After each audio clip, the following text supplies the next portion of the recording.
ต่อแต่นี้เราจะได้เจอกันขอให้มันจงเป็นวันสุดท้ายเพราะรู้ดีว่าไม่มีความหมายอุตส่าห์อดใจเอาความรักจริงมอบให้เธอที่แทบลืมตัว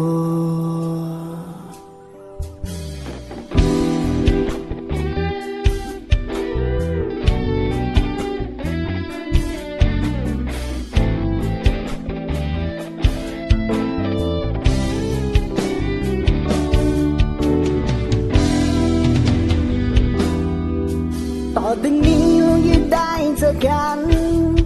ขอให้มันจงเป็นวันสุดท้ายเพราะรู้ดีว่าไม่มีความหมายถึงเจ็บเพียงใดฉันก็ต้องตัดใจเขาคนนั้นเขาก็ยังพบเธอก็เห็นเธอยังไปเดินกับเขาไม่เคยนึกเลยว่าจะทำกับเราอุตส่าห์ใจเอาความรักจริงมอบให้เธอที่แทบเปลืองตัวอยากให้เธอลองมาเป็นให้มาเห็นได้มาเจอแบบฉันบ้างจะได้รู้ว่าที่ทำอย่างนั้นมันท้าทายจบเพียงนี้มันก็ดีเหมือนกันจนกลับไปหาคนเก่าส่วนตัวเรายังคงเดินก้าวไปเจ็บนิดเดียว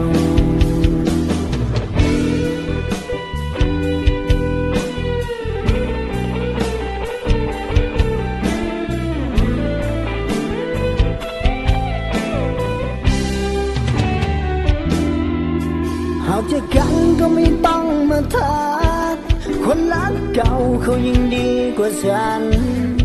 ทั้งที่ดีเราไม่ต้องเจอกัน